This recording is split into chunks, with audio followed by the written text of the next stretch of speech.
Today we're going to talk about 8 steps to creating and executing a fantastic social media marketing strategy, coming up next. We help small businesses grow with our marketing and design, talent, and technology through our #1 marketing platform, Marketing 360. We call marketing and design MAD, and we love MAD. And hopefully these videos will help you fall in love with MAD too. So make sure to follow us to learn tips, tricks, and strategies to grow your business and fuel your brand. Step number 1 is to research your competition. Now, this might sound like a no-brainer, but really, if you spend the time and energy in the beginning understanding where your competitors are, what channels they're producing on, what profiles and what social channels they're on, it really helps you identify where you should be focusing your efforts and where you should be spending your time. Now, additionally, you may be able to understand and find some new channels or new profiles that you should start where you can jump in first and really be the thought leader in that space. If your customers are there, you should be there too, and if you can get there before your competition does, it's a win-win for everybody. Step number 2 is to pick your profiles. You've already done your research, you've already found where your competition is, now you have to identify which profiles you're really going to be spending your time and energy on. Now, running a social media campaign is not the simplest thing in the world to do.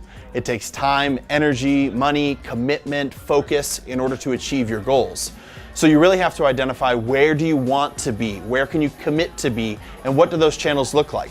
There's a myriad to choose from: Facebook, LinkedIn, Google My Business, Twitter, Pinterest, Instagram, and so many more. So pick the ones you're familiar with, start there, and create a plan to grow as you see success in the channels you're on. Step number 3 is to decide if you're going to hire, outsource, or enlist the help of somebody else.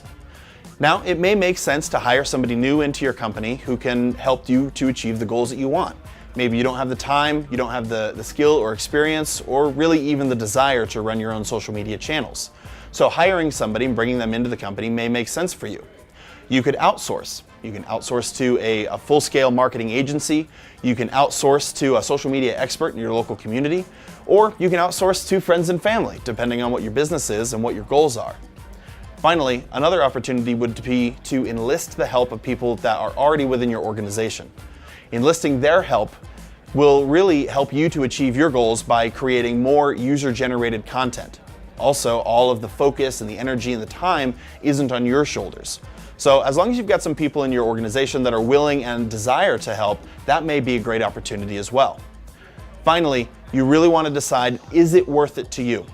Social media is all about pulling back the curtain and allowing people to see what your business truly is and what your business really means. So sometimes it may actually not make sense to bring in an outsourced party or a third party or even just an individual who isn't you. Really, social media is about having your voice, your creativity, and pulling back the curtain so people can see what your business is really all about. If you can produce that voice authentically yourself, I highly recommend that that's the way that you go. Now, if you have people within your organization that want to help, have the skill and the talent and the time, as long as they're able to replicate the voice of your business, that could also be a direction to go. Really, there's no wrong choice. You can try a couple of different things, and as long as you achieve the goals you're looking for, then it's a win. Step number 4 is to research the type of content you want to be posting. What are your customers looking for? Are they looking for motivational quotes? Do they need videos? Do they want how-tos, DIYs, tips, strategies, anything like that? Once you've identified what kind of content they want, you can start to work on producing that. Now, you can also balance this by generating additional content from people outside your organization, such as blog posts, other DIY companies or networks, so you can augment a lot of the content that you're producing with third-party resources that can help to shore up the content that you're posting on a consistent schedule. Now, you want to make sure that the content you're posting is valuable, highly valuable. Really look at it. If this is something you would want to read or see in your own timeline or feed, then that's the kind of content you should be producing.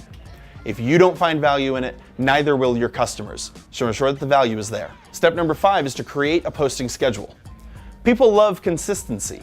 So if you can create a schedule where you are consistently posting, regardless of the profile or the channel that it's on, and you're consistently posting the same kind of content that they are expecting, you can start to really increase your engagement, and you can start to teach people that on certain days and certain times, they can expect to see specific types of content from you. Maybe on Saturdays you post a blog. On Mondays you post a motivational quote. On Wednesdays, you post pictures from around the office. Choose your schedule, define what that looks like, and then stick with it. You'll see your engagement go up and your consumers will love it. Step number 6 is to utilize a budget. Now this is a step that a lot of people skip.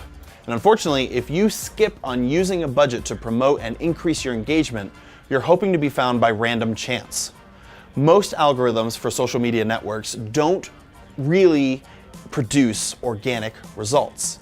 So you can't always rely on that. You can't rely on just randomly showing up in people's timelines or feeds and hope that you'll see success that way.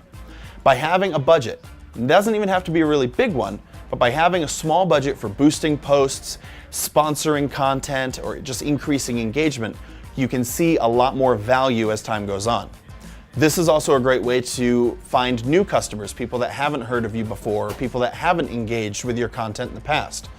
If you bring them into the content fold, you bring them into your social media profiles and platforms, just a little bit of spend can really result in a big increase for your engagement and the amount of people that are communicating with you over social media. Step number 7 is to optimize. You can't skip this part. Just because you've made a plan and it looks great on paper doesn't mean that it can be executed well or that you're getting the results that you're looking for. So, by optimizing after you've received the data, this allows you to change up your schedule, to change up your content, to change the posting that you're doing in order to achieve maximum results. You're already spending a bunch of time, money, and energy on getting more engagement and getting more people engaged with your business, so you can't just always do what you've always done. Just because you said you were going to do it initially doesn't mean that it's always going to work for you. So take a look at your analytics. Every social media platform will have analytics of some sort. See what your engagement looks like. What do your clicks look like? How many comments or shares are you getting? These are all things you want to keep an eye on. And if you find that you've got specific content that is generating better engagement and better results, that's the kind of content you want to stay producing. If you've got content that honestly is just kind of mediocre and it's not getting what you're looking for, pull that out of the posting schedule and find new styles of content to put in there. You'd never want to clog up a user's feed with something that's not valuable to them. So by optimizing your content schedule, it saves you time, increases your engagement, and obviously produces a great value for your consumers. Tip number 8, engage. You absolutely have to engage with your customer base. If people are leaving comments, they're liking, they're sharing, they're asking questions, they're sending messages, you have to engage with them. You need to make sure that you are as available to them as they are to you. You're interrupting their social media experience or their social media feed with content that you've spent a lot of time to produce. So you want to make sure that if they are taking their own time to engage with you, that you're responding to them. If they're sharing it, go and leave a comment. Thank them so much for sharing. If they leave a comment with you, respond back or send them a message. Thank them for their question, their comment. Drive them into your sales funnel. It could be another opportunity to answer questions or to maybe even produce additional customers. Really, social media is all about connecting with people. It's a way for people to connect with other people. So having natural language, natural communication, and proactively engaging with your consumers is a great way to ensure that they keep coming back and they specifically keep coming back to you. Finally, I've got a bonus tip for you. Keep in mind that really the goal for social media is not return on investment. Initially, the goal for social media is return on engagement. You're looking to engage with customers and consumers in a safe place, a place they're familiar with. So by focusing on a natural language and natural communication with your customers, just because of that, you really start to see that you will see an increase in sales, an increase in ROI, an increase in brand ambassadors. These are all things to look for, but really focus on your engagement first.